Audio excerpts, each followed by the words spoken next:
అందరికీ నా ఉదయపూర్ నమస్కారాలు.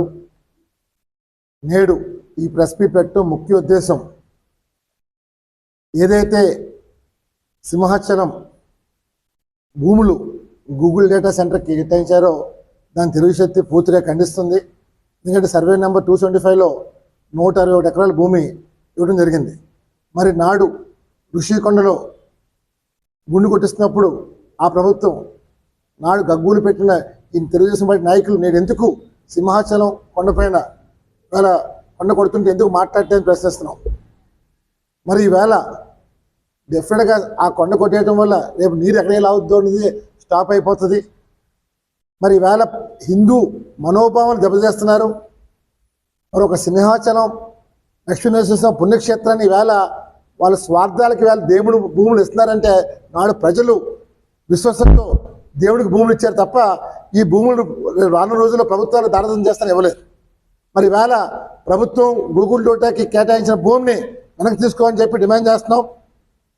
ఈరోజు పర్యావరణాన్ని పూర్తిగా నాశనం చేస్తూ ఈవేళ కొండలు తవ్వేస్తున్నా సరే వీళ్ళు చేస్తున్నారంటే నిజంగా పర్యావరణ శాఖ మంత్రిగా ఉన్న పవన్ కళ్యాణ్ గారు జరుగుతుందో తెలియదు అర్థం కావట్లేదు. ఒకటే కోరుతున్నాం, హిందూ మనోభావాలను గౌరవించాలి. ఏదైతే విశ్వాసం ఉందో ఆ విశ్వాసాన్ని గౌరవించాల్సిన బాధ్యత ప్రతి ఒక్కరిపైన ప్రభుత్వం పైన ఉంది. మరి ఈవేళ చంద్రబాబు నాయుడు గారు లోకేష్ గారు ఎందుకు ఇలా చర్యలు తీసుకున్న అభివృద్ధి పైన మాకు అర్థం కావట్లేదు. అభివృద్ధికి అర్థం కాదు, అభివృద్ధి చేయండి, కానీ దేవుడి భూములపైకి వెళ్ళకూడదని తెలుగు శక్తి కోరుతుంది. మరి అలాగే మనం నిన్ను చూసాం తెలంగాణలో పవన్ కళ్యాణ్ గారిని అక్కడ ప్రజలు అక్కడ ప్రభుత్వం ఖండిస్తుంటే కనీసం ఇక్కడ టీడీపీ నాయకులు కనీసం ఎవరు కూడా నోరెప్పట్లే.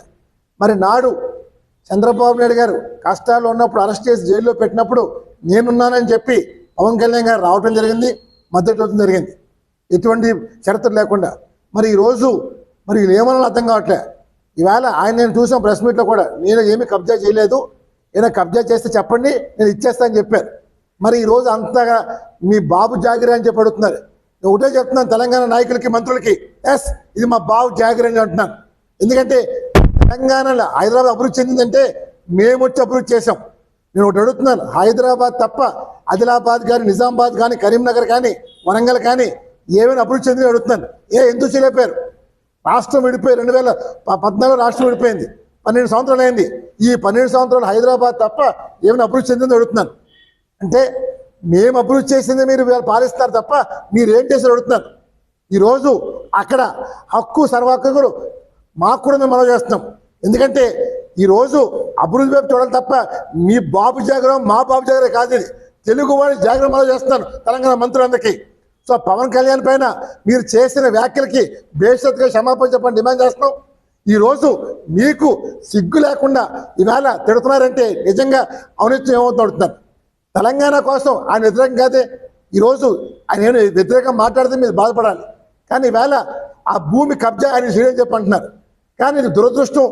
ఆంధ్రప్రదేశ్లో ఈవేళ టీడీపీ రావడానికి అధికారం రావడానికి పవన్ కళ్యాణ్ పాత్ర ఉంది, లేదు అని మాత్రం నన్ను. ఎందుకంటే నాడు ఈ టీడీపీ నాయకులందరూ భయపడి ఇంట్లో దాక్కునే సమయంలో పవన్ కళ్యాణ్ వస్తే దారిలో అడ్డుకుంటే నడి రోడ్డు పైన అర్ధరాత్రి పడుకున్నారు. వచ్చి మద్దతు ప్రకటించి బేషరతుగా కండిషన్లు కూడా ఇచ్చారు. మరి అలాంటి వ్యక్తికి వేళ రాష్ట్ర మంత్రులైన వంగలపూడి అనిత గారు, హోంమంత్రి గారు, ఆర్థిక మంత్రి పయ్యావుల కేశవులు గారు, వ్యవసాయ మంత్రి అచ్చెన్నాయుడు గారు ఎందుకు మాట్లాడితే అడుగుతున్నాను. అంటే ఈవేళ మీ విషయం వచ్చేసరికి ఇలా మాట్లాడుతూ ఉంటాను. నేను ఒకటే చెప్తున్నాను, పవన్ కళ్యాణ్ గారు గతంలో నా పైన జరిగిన దాడప్పుడు కూడా చంద్రబాబు గారు లోకేష్ స్పందించలేదు.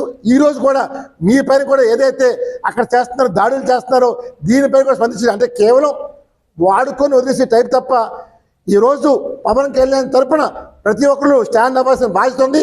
ఈ రాష్ట్రంలో అధికారం వచ్చిందంటే అది పవన్ కళ్యాణ్ వల్ల వచ్చింది తప్ప కూడా కాదు. మరి ఈవేళ అధికారం వచ్చింది కదా అని విస్మరిస్తే పాతాల్లోకి పోతారు. ఒకటే చెప్తున్నాను, భగవంతుడితో ఆటలాడమాకండి. భగవంతుడితో ఆటలాడితే ఎవరైనా సరే పోతారు.